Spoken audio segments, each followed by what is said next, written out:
Okay, so welcome. Welcome to our live session discussing Biblical Greek 1a. I think what I'll do is begin by just throwing out the open invitation for questions that you have at this stage. So this is the time to ask. What I am going to do today is some examples of the translation exercises in the workbook, namely the kind that you've been submitting. But before we get to those, general questions about Greek or the course. Anything you want to ask?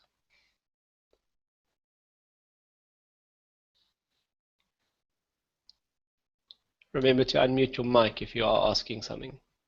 I may have muted you.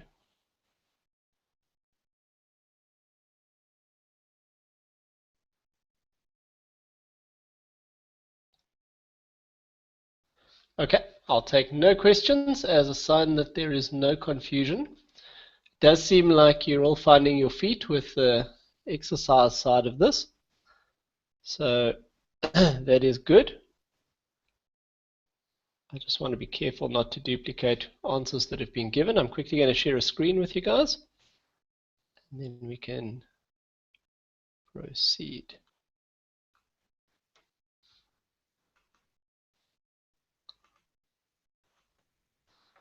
Blepete.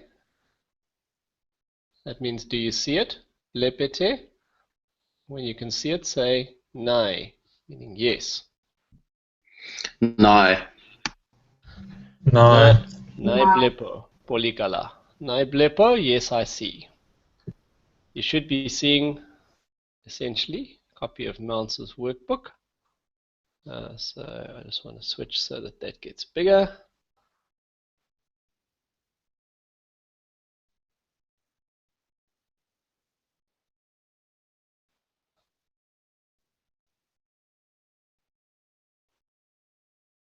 Come on, man.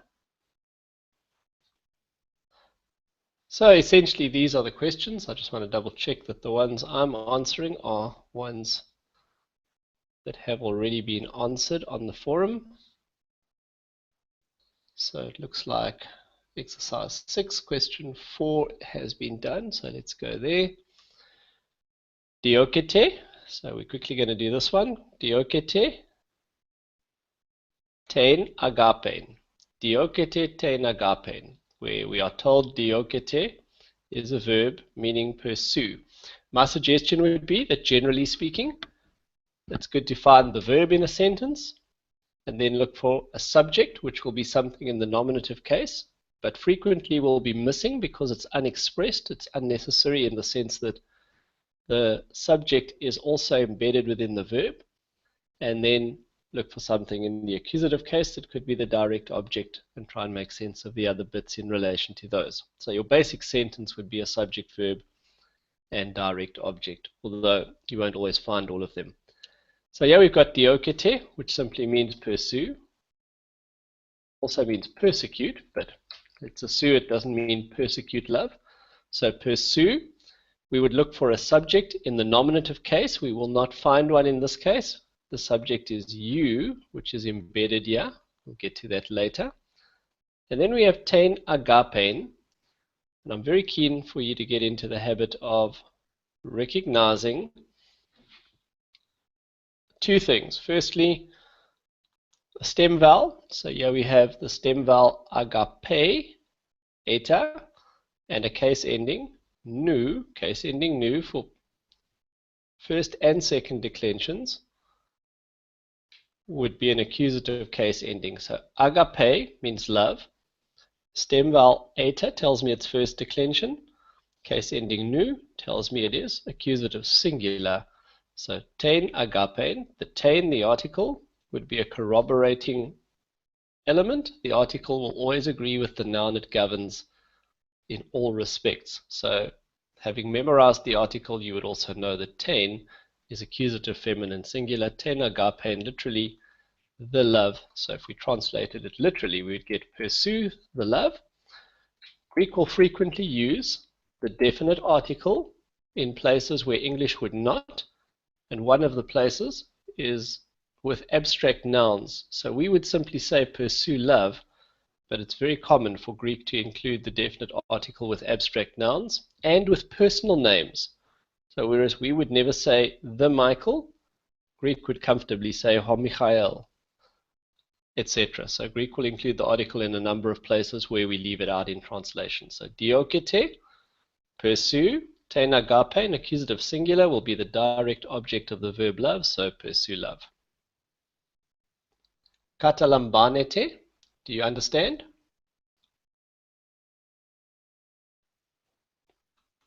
Okay, any No. questions? Olikala, just looking I've for got a quick question. Yes, shoot. It's actually two in one. So with the pursue exclamation mark, if we were to translate it and have pursue love with an exclamation mark, is there like an exclamation mark in Greek, or would we like how would we handle the punctuation on this? So should it be an exclamation mark at the end, or is it just fine with a full stop?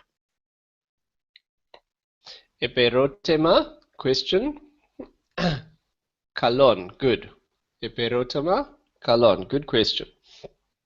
Thanks. The exclamation mark is simply Mounce's way of telling you that this verb is an imperative, meaning a command, instead of an indicative. So he uses this exclamation mark when he's giving the English for words you haven't learned to draw your attention to the fact that this is an imperative form of the verb. So this simply means in English it's going to be a command, pursue love. Ironically, and it's not normally the case, but ironically in Greek the verb diokete could mean you pursue love, a statement of fact, which would be an indicative, or it could mean pursue love as a command. And in this case it's the command form. Diokete means pursue love, and that exclamation mark will be inserted by Mounce anytime he's giving you this little translation after a word is called a gloss. That basically means the glossary definition of the word. So the gloss after a word, if the word is an imperative, he'll put the exclamation mark. You do not include it in translation. Okay. All right. And then my other question, which leaned on that, I guess, is the literal translation was pursue the love, but if we're translating, do we move the full step across to a good English translation, right? We don't put down pursue the love. Is that right? Pursue the love is not English. Yeah. Because you wouldn't say that in English. Yeah. A frequently preferred style of translation would be what is called, the name slips my mind now. But essentially, we're going to try and stay fairly close to the form of the Greek, so fairly literal.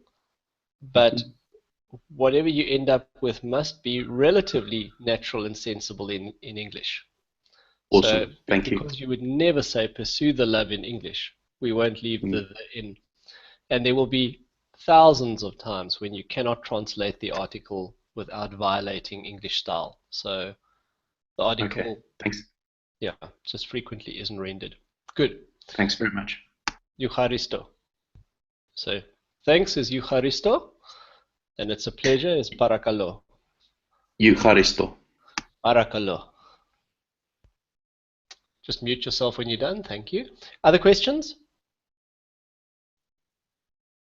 I see number 8 has been done, so we'll jump down to number 8. Number 8 is a little bit complicated for this early stage. So we have tos sabaton, dia, for, literally actually on account of. Ton anthropon, egeneto, it was made. Kai, ho anthropos, dia tos sabaton. I'll read it again and then we'll try and unpack it. Tos sabaton, dia ton anthropon, egeneto, kai, ho anthropos, dia, on account of or for, tos sabaton.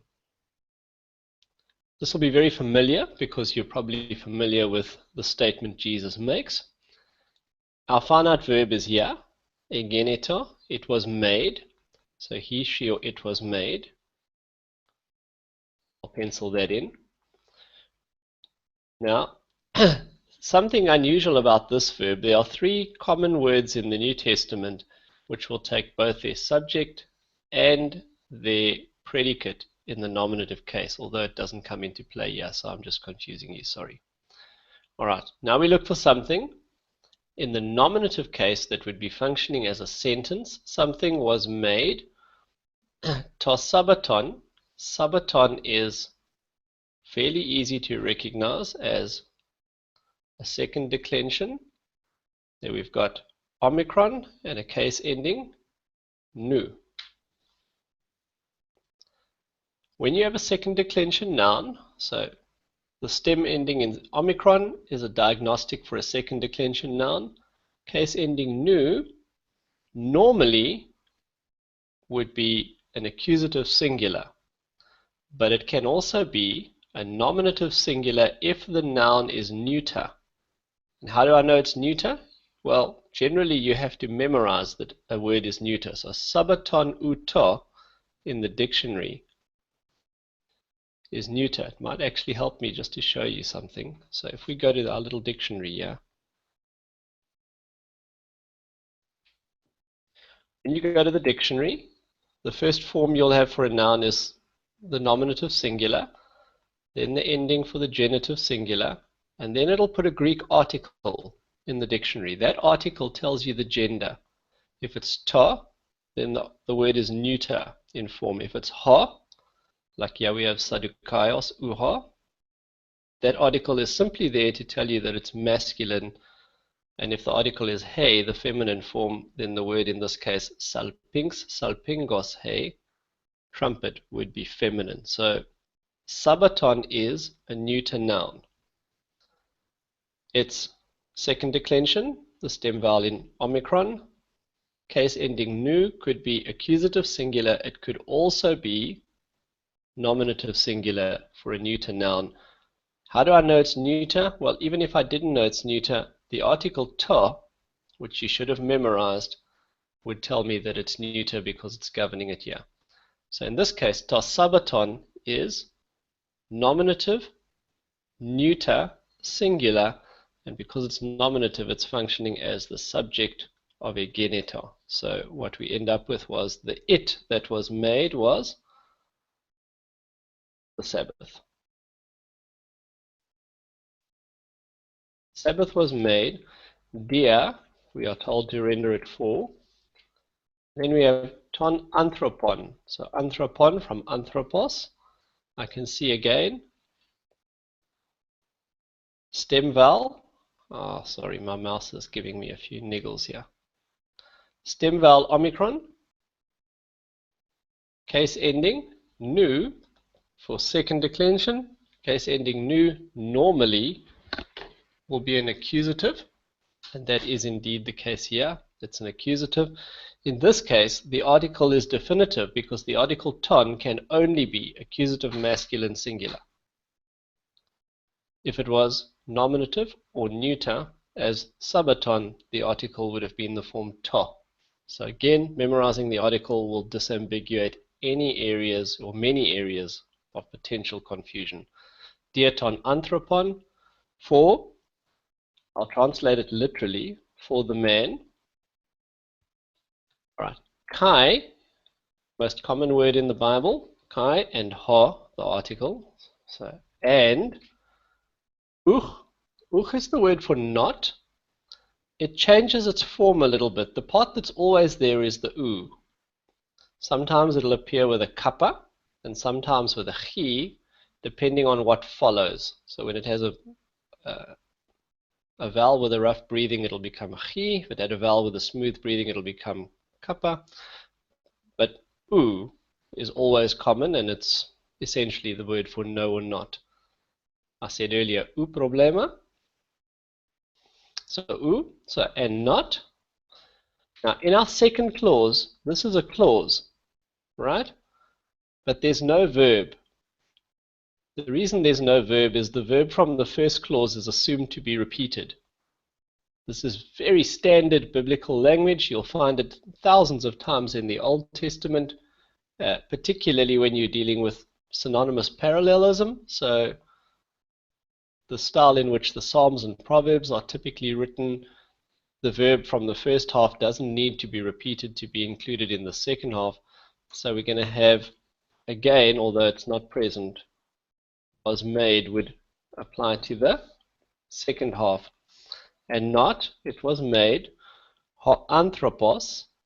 Now, anthropos this time has changed to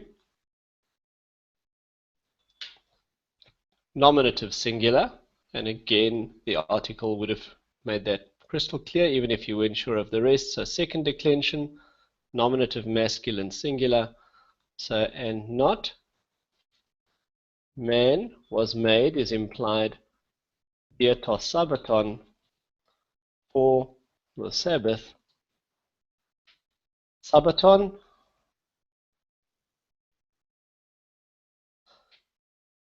Sabbaton, yeah, is accusative, not nominative as it was there. There is no difference in form. So tos Sabbaton and dietos Sabbaton look exactly the same.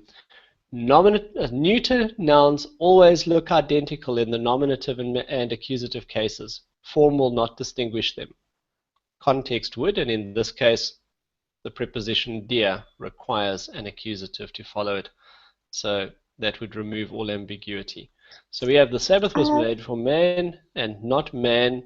Implied was made for the Sabbath, just as we don't need it in English. In Greek, we don't need it in English. So the Sabbath was made for man, and not man for the Sabbath. I'll take your question now. I don't know which of the ladies that was. Just in a final wrap-up, a comment about the word man. Greek has two words for man. Anthropos tends to be the generic one that refers to human beings. It has the word aner, which tends to mean male or husband. So the word here is anthropos, not aner. And when Jesus says this, he's referring to mankind or to human beings in general, not to men specifically. This thing keeps double clicking when I don't want it to. So anthropos, yeah, would be mankind or humankind if you wanted to be inclusive in terms of language, and doesn't refer specifically to men. Notice again the tendency of Greek to use the article ho anthropos and ton anthropon, where we leave it out in English. So we're going to leave out the article in our translation. Okay, was that you, AJ, or was that Linnell? It was me, AJ. Shoot. I wanted to ask, with the nominative and the accusative being the same for the neuter,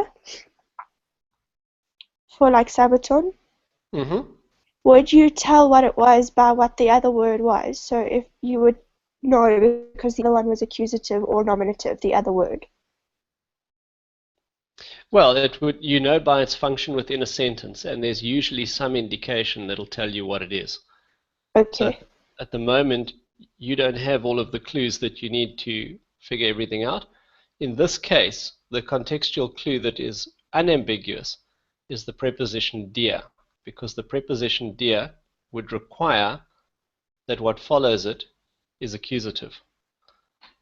Okay. All right, so I would know this is accusative because the preposition dia cannot have a nominative following it. And in this case, I would know it's nominative because it's functioning as the subject of it was made, and subjects are nominatives. Okay. So form, in the case of neuter nouns, will not help you to distinguish nominatives from accusatives, but context invariably will. All right, let's look for another one that's been done that we can pick on. Chapter 6, question, anything else in the first 10? No. Chapter 6, 12.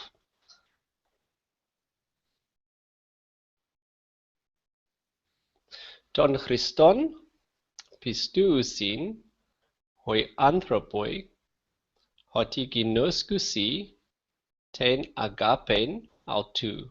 Ton Christon, pistousin, hoi anthropoi, hoti ginoskusi, ten agapen autou. We've got two clauses joined by hoti, which here is going to mean because. So let's take our clauses one by one. The first clause is ton Christon pistou noi anthropoi. Our verb is pistou, and it means they believe. Now we look for a subject in the nominative case, and notice how this one is all messed up in terms of English, because English you would put the subject in front of the verb typically, but what appears in front of the verb here is not nominative. Ton Christon is in the accusative case. The nominative, which is expressed, is hoi anthropoi. Hoi anthropoi. Anthropos again. Second declension, we can see the Omicron O-class stem vowel, and case ending iota, not subscripted, is nominative plural. The article confirms this. Hoi anthropoi, the men. And by now you should be starting to suspect that there are lots of cases where that article hoi may fall away in translation. Hoi anthropoi is the subject, and the direct object is ton Christon. We can see Christos is second declension noun. There are more second declension than any other declension nouns, I think. Ton Christon, stem ending, case ending nu, accusative masculine singular, confirmed by the article. So I'll translate literally and then we'll tidy it up. The men believe the Christ. Oti, joining our two clauses, because inoskusi ten agapein, our two. So in our second clause, the verb is they know. We look for a subject in the nominative case. We're not going to find one. Ten agapein is not nominative, so there's nothing in the nominative case. Ginoskusi means they know, so the subject remains the embedded pronoun they. Ten agapein, stem vowel, or stem letter. Eta would be first declension. Case ending nu tells me it is. Accusative feminine singular.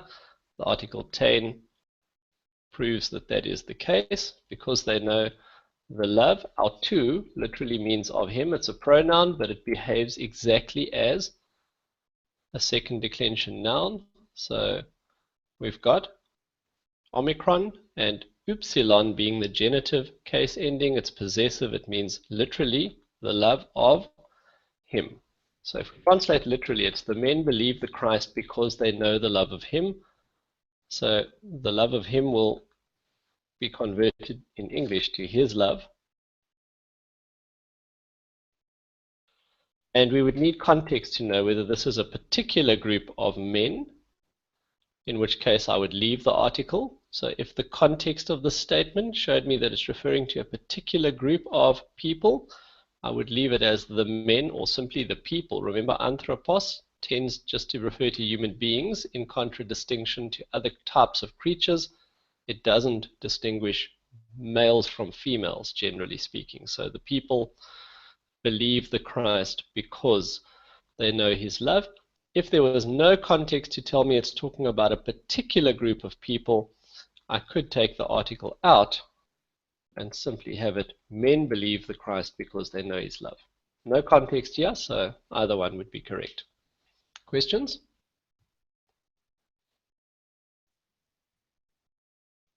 Notice the juggling of word order in the first clause. So we've got ton Christon, pistou usin hoi anthropoi.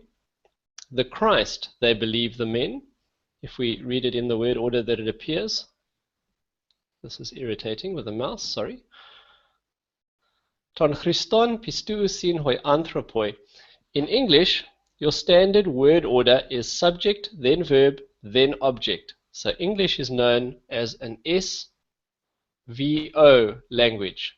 In other words, your default word order is subject, verb, object. As we see here, men, subject, believe, verb, Christ, object. SVO, that's English. The default word order in Greek, although it's far less important than it is in English, is verb first, then subject, then object. So the default word order here would be to say verb first, then the subject, hoi anthropoi, and ton Christon last. Vistu usin hoi anthropoi ton Christon would be the default way to write this clause. The fact that you can juggle word order in this language without fundamentally changing the meaning of a sentence creates a lot of freedom for an author to emphasize certain things. So, whereas we have developed grammatical tools like underlining or italics or bold font, obviously were not available in ancient times, the ability of Greek to move words around without changing their basic contribution to meaning allows things to be accented. And the general rule is something that's out of position is quite probably being accented. And in this case, what's out of position is the object. Ton Christon is way out of position. We would have expected it to be all the way over here after oianthropoi. So this is, in some sense, emphasizing Christ. It's men believe the Christ, or men believe Christ, because they know his love. And the italic word here in our modern conventions would be Christ. So the fact that you can move things around without changing their basic role allows authors some freedom to emphasize things. Happy? I've got a quick question, Kevin. Shoot. So in Greek, swapping around the word order doesn't really matter that much, but is there, if they have that absolute meaning towards the word order like us, so that they do notice when it's swapped around? So is there almost like, I mean, if they've got absolute freedom, then how can I put this? To a Greek person reading this at the time, would they notice that the word order is different because of that freedom? Or do they just see that's first and that's emphasized? Do you get what I mean? Yeah. There is a default, meaning that it's not required that you put it in a certain order, but Yes. the standard way you would say things would tend to be the verb first, then the subject, then the object. Greeks frequently switch subject and object, so they would have their word order the same as we do. But it's very unusual to put, not very unusual, but it's certainly noticeable to move the direct object to the first position in the clause. So this would stand out as saying, you know, if you were speaking, you would say, men believe Christ. So there's some stress on the Christ, and the grammatical convention here for noting that would be putting it in first position. Yeah, I think that would be noticeable to a Greek speaker, that there is some emphasis on the word Christ in this clause because of the word order. So what happens here in effect is the freedom of basic meaning allows flexibility to move things out of their normal sequence for emphasis. So if we go down a little bit, just for illustration, this is your default word order, number 14. Kai eresan, and they pleased, hoi logoi, the words, ton pilaton. Hoi logoi is nominative and is the subject. Ton pilaton, pilot, is the object. Notice again, direct object, sorry, the definite article used with a person's name, ton pilaton. We would never do that in English. We wouldn't say believed the pilot. That would mean something very different. Verb, nominative, subject, direct object in the accusative case. That's your default word order. And they believed, they pleased, hoi logoi, the words, ton pilaton, pilot. In English, we move this to there, and it becomes, and the words pleased, pilot. This one has the subject first, lamech, epen, spoke, tous logos, the words. That's common, so that wouldn't be particularly noticeable because these subject-verb often switch around. But putting the object in the beginning would certainly be noticeable. Okay. But this one would be considered default. Driving me nuts, man. That would be considered default. Let me jump down to exercise 7 and pick a couple from there. Any other questions, by the way? Yeah, I have a question, Kevin. Yeah, Mike, shoot. Getting back to the previous question that you had translated for us, men believe the Christ because they know his love, and translating it from the Greek to the English, you've left the Christ in the definite article. Isn't there flexibility to take that out? Absolutely. Absolutely.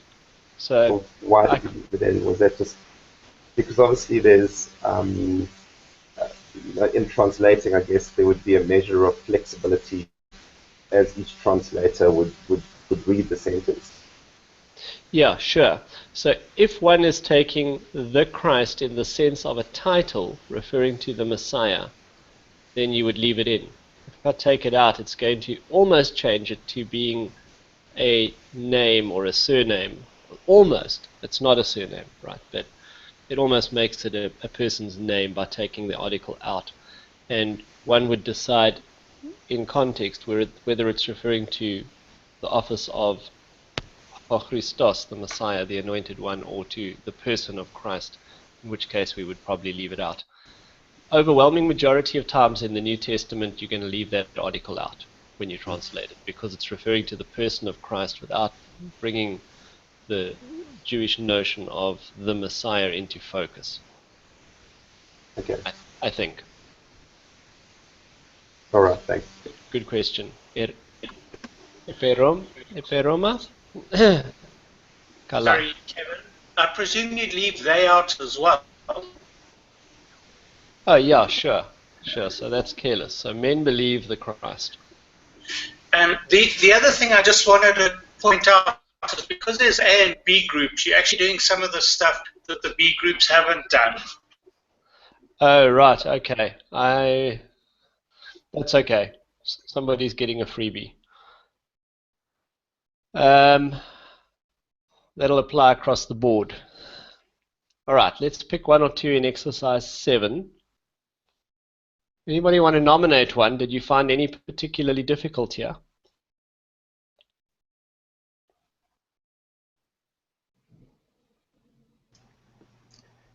Given number 8. All right, Octo, number 8, Octo. We get our month October from the Greek word octo, the 8th month, which became the 10th month when you added in the 2 Caesars, Julius and Augustus, as months, but Octo would have been the 8th month. Gnoriste, nun, tais archais, kai tais exousiais. Gnoriste, nun, now, tais archais, the rulers, kai tais exousiais, authorities. Gnoriste is our verb, so we're looking for a verb. Gnoriste, it might be made known.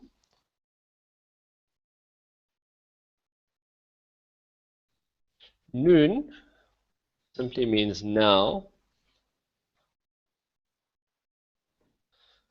And now it might be made known. We would look for a subject in the nominative case, which is going to replace the pronoun he, she, or it, but there isn't one. So if you search, you won't find a nominative anywhere in the sentence, so we'll leave that. It might be made known. We don't know what it is, because we have this devoid of context. If we went back into the original sentence, I think it's referring to the wisdom of God, so it's not here in this little excerpt. Tais archais. Archais is from arche, and we can see a stem ending in alpha, which would be first declension, and we will see a case ending iota sigma, which is typical of the dative plural. So if I take arche and I do the whole paradigm, it's going to look like this. Arche, arches, arche, archein, archai, archon. That's the outlier, the genitive plural form archon. archais and archas.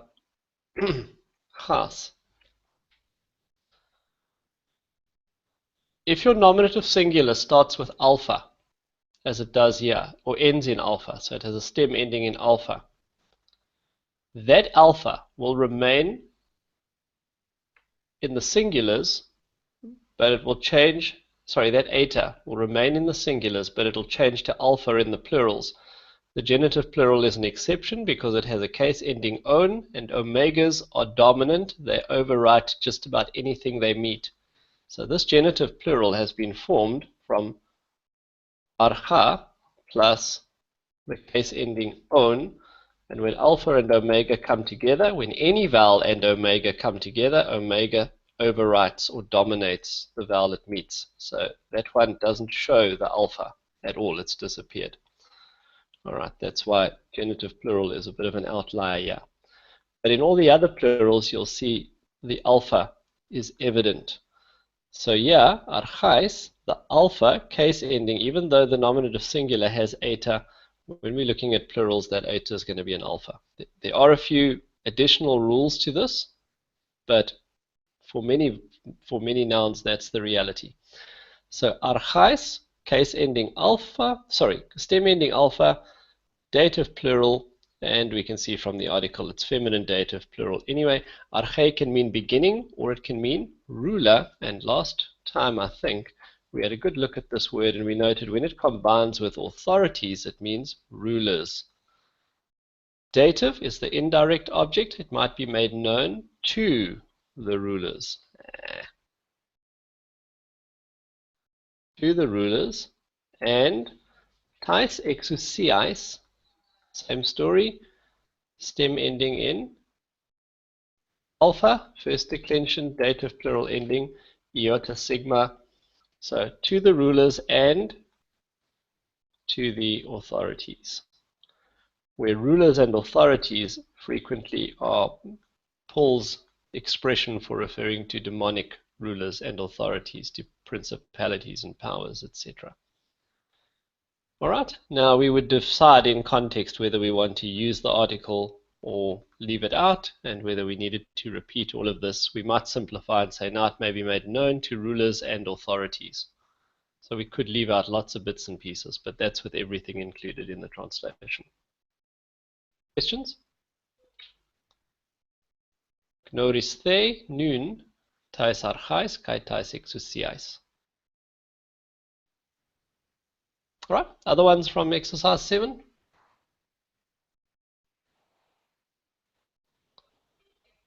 Another one that gave you grief?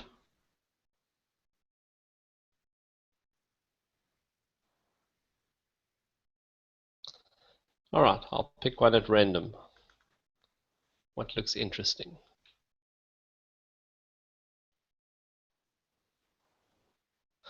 Let's do 14. I've got a hottie that's going to split two clauses. So I'm going to look for this being the first clause. Hode logos tu Jesu eche exousian hoti, because hotheos en ente arche tu kosmu. So taking the first clause, hode logos tu Jesu eche, there's my verb, he, she, or it has something. We look for the subject. By the way, de means but or and or now. It's a fairly weak connector. I'm going to translate it but we have no context for knowing what it actually meant in the original sentence. An observation about the word de, it never starts a clause. It's called post-positive. It can never stand first in a clause. So you see here, whereas in English we would put the but at the start of our clause or sentence, de will always move at least one word from the beginning. So hod de logos instead of de ho logos. Post-positive, there are a few that behave like that. Hode logos tu Jesu, so we're looking for something in the nominative case that could be the subject. The article is a dead giveaway. Ha is a nominative masculine singular article. Logos is quite an easy word. So stem vowel omicron is second declension. Sigma is the case ending for the nominative singular. So ho logos is the subject. The it here is the word. All right. To Yesu, genitive article. Man. Yesu, second declension, omicron class. Case ending upsilon. It's the genitive singular ending. It's possessive, so it's the word of Jesus, or Jesus' word. All right. Has, exousian,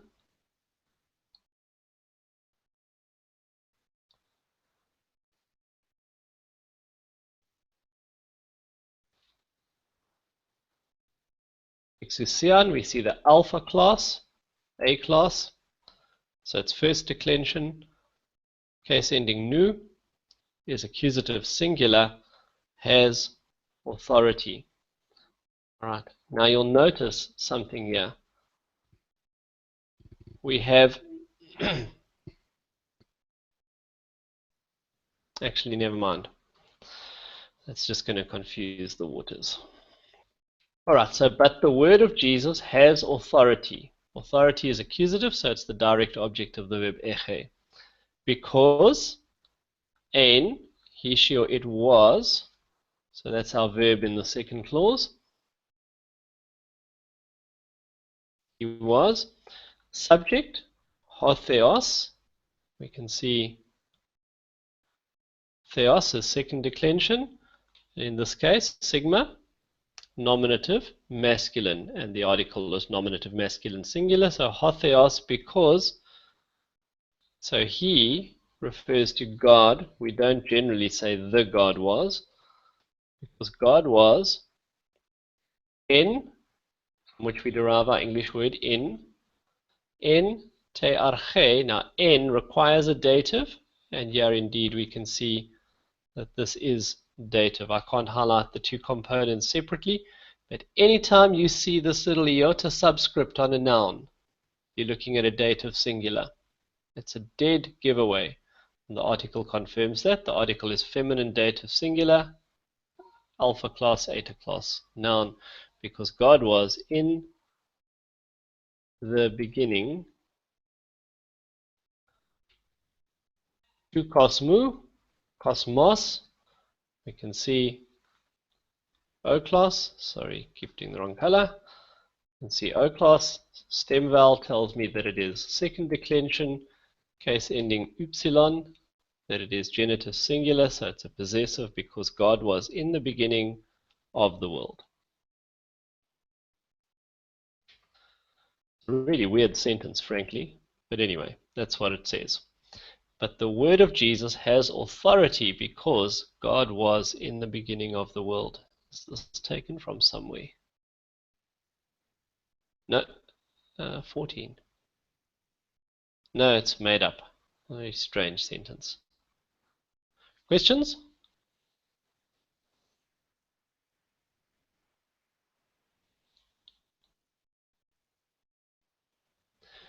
All right, nominate another one from exercise 6 or 7.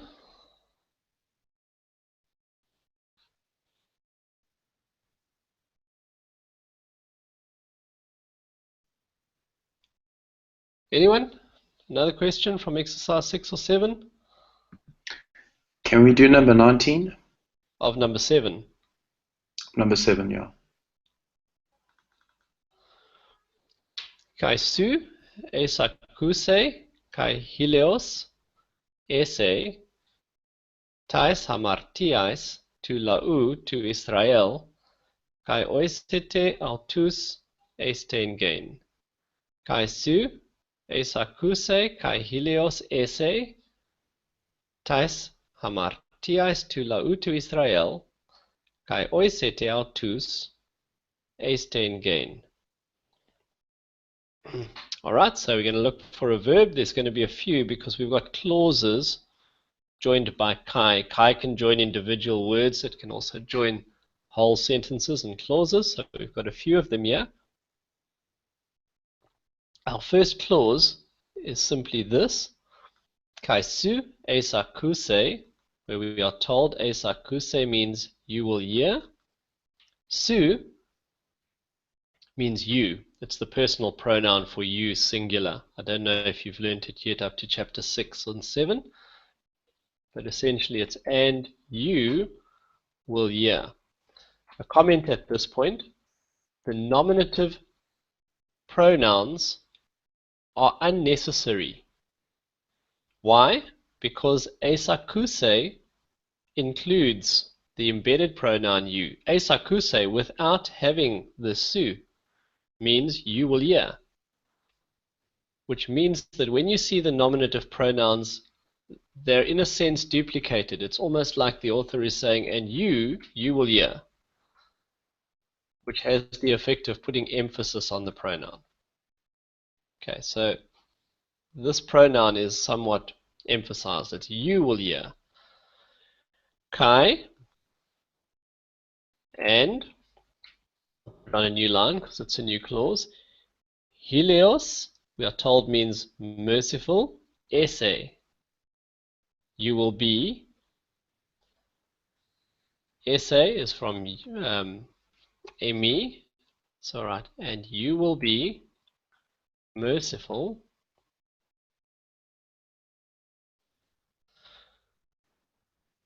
Is the next kai, so this all belongs to the same clause we're looking at. All right, merciful. Tais hamartiais. Hamartia, we would know, is a first declension noun. We can see the alpha class. We can see the case ending iota sigma. So this is dative feminine plural. The article is dative feminine plural as well. Tais hamartiais means you will be merciful to the sins. Tu lau is my diagnostic, second declension, and this is case ending for the genitive singular. So tu lau, to the people. Lau is a collective singular. It refers to the people, but it's singular. It's not plural. Tu lau, to the sins. It's genitive, of the people. To Israel. Now, Israel is a loan word. It's borrowed from Hebrew, and it is what is known as indeclinable. It does not change form. It wasn't originally a Greek word that had endings in os, u, o, on, etc. So there are no case endings. Israel is just Israel. However, in this instance, there is no question that Israel is genitive. How do I know? Because the article that governs it is genitive singular. So Israel can't change its form, but the article is genitive singular masculine. It tells me that this means to the sins of the people of Israel. And our third clause, there it is, kai. Oisete autus eistain gain. So oisete means you will bring. Right, we can look for a noun in the nominative case. We're not going to find one. By the way, when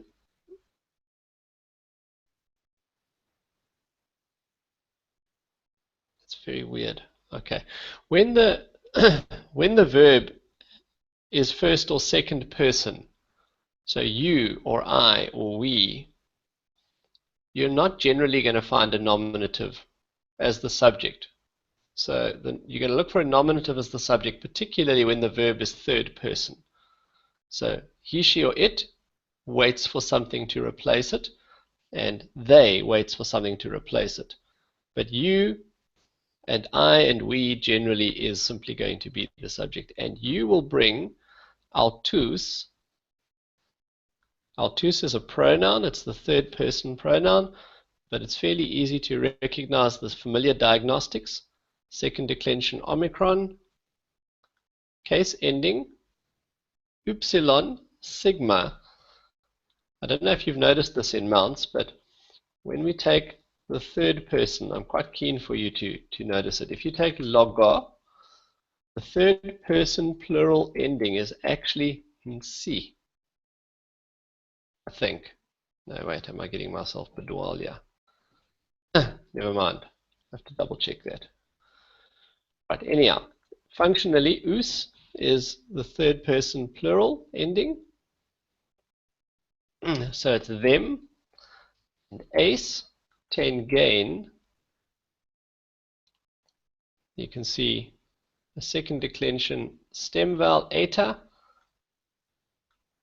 accusative feminine singular, case ending nu. So ace is into the land. When you put the pieces together, kai su, esa kuse, you will hear, kai, hileos ese, and you will be merciful, dative, tais hamartiais, to the sins, to lau, of the people, to Israel, of Israel, kai oisete, and this is very weird because this is a plural. So this was singular, you will hear, referring to God, and you will be merciful was singular, which makes sense because God, Old Testament reference if it is. But oisete, plural, is very weird. I wonder if that's a mistake. Altus, you will bring them into the land. Happy? Yeah. Kevin, just a question. Shoot, Mike.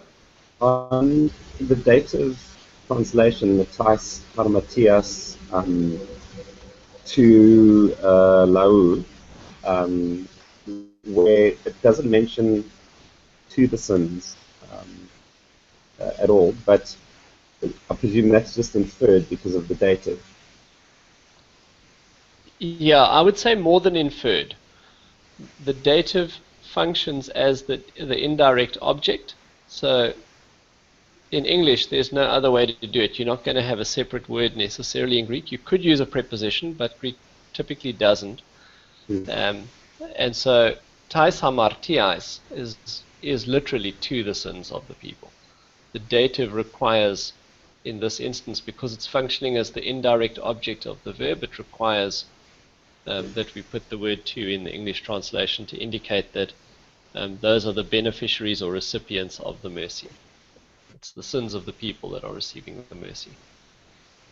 Okay, got it. So this is not just inferred. This is actually present in the inherent meaning of the dative case here. Right. Okay, that's helpful.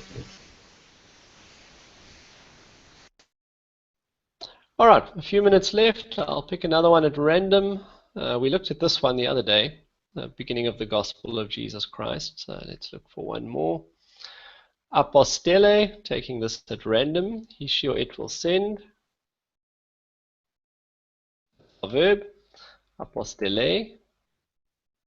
Hoios. We're looking for a subject. When you've got a third person verb, look for a subject in the nominative. If it's first or second person, you're unlikely to find a subject in the nominative. All right, so third person he begs for a subject sometimes. So yeah, we can see hios, second declension, O class, case ending sigma would tell me it's masculine singular. The article is a confirmatory diagnostic, so it's the son to anthropou, second declension, upsilon, genitive singular, the son of man, so that's the subject.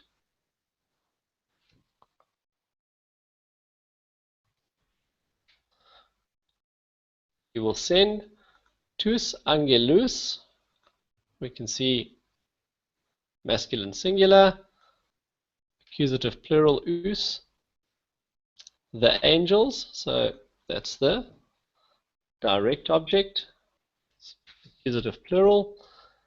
Altu, although it's a pronoun, declines in the way that's familiar, so we can identify our diagnostics. Second declension form, genitive singular case ending, so this means the angels of him. Angels of him, in English, we would convert to his angels.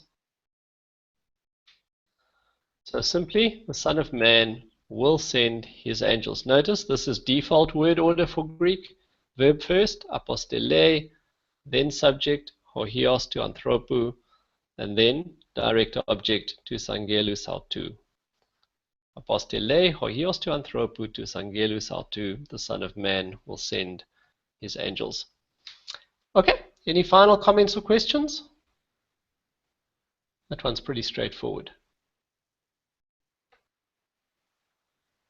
Hope someone had enough sense to grab it early. Yeah, that was me. Okay, I'm going to deduct marks for stealing easy questions early in the exercise.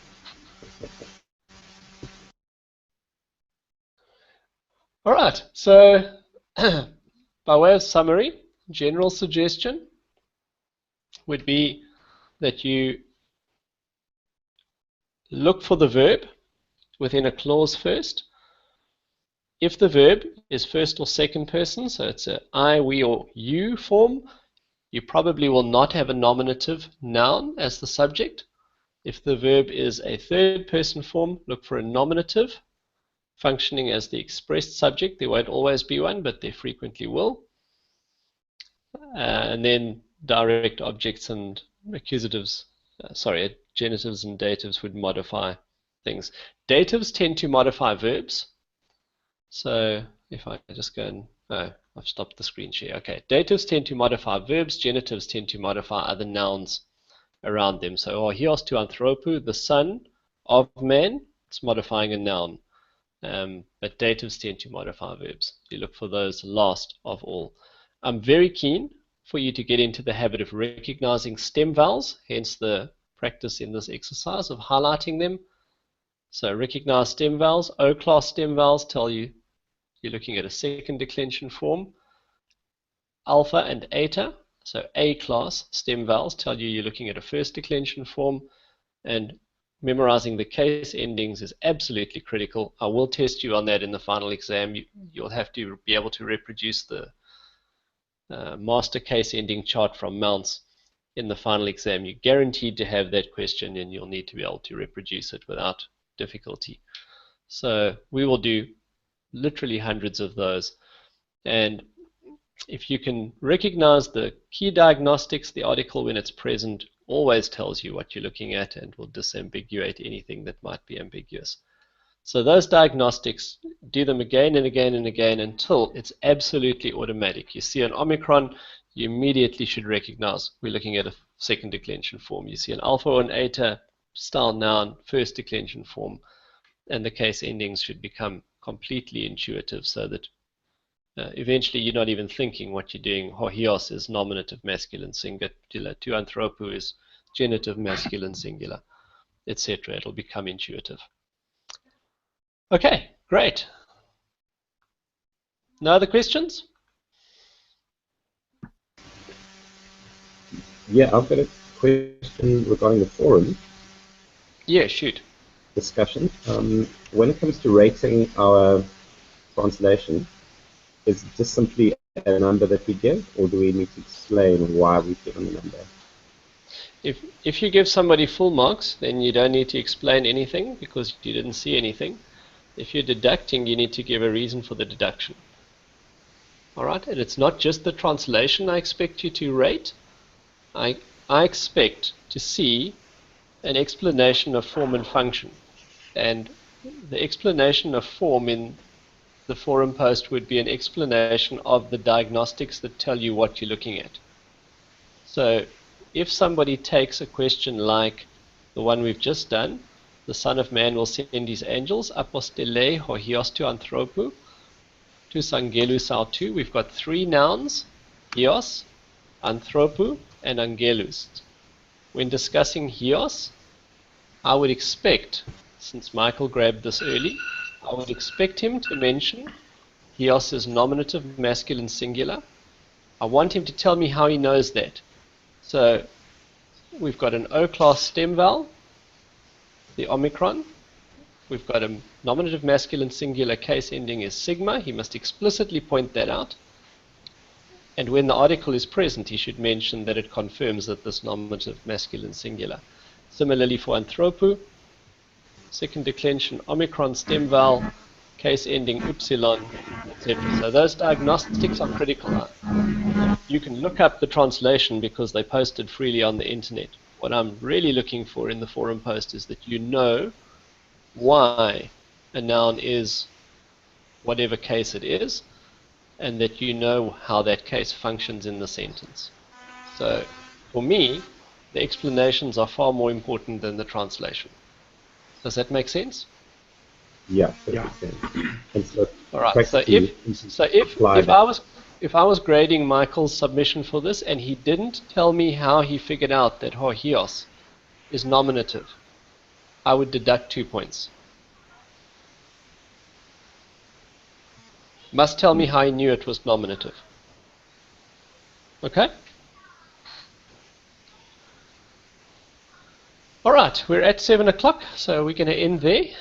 Thanks, everyone. Have a wonderful day and a good week. And if you're preaching on Sunday, may God give you wisdom. We'll chat again next week, Wednesday. Cheers. Thanks, Kevin. Thanks, everyone. Thanks, Kevin. Thanks, everyone. Bye. Eroste. Eroste. Eroste. Eros.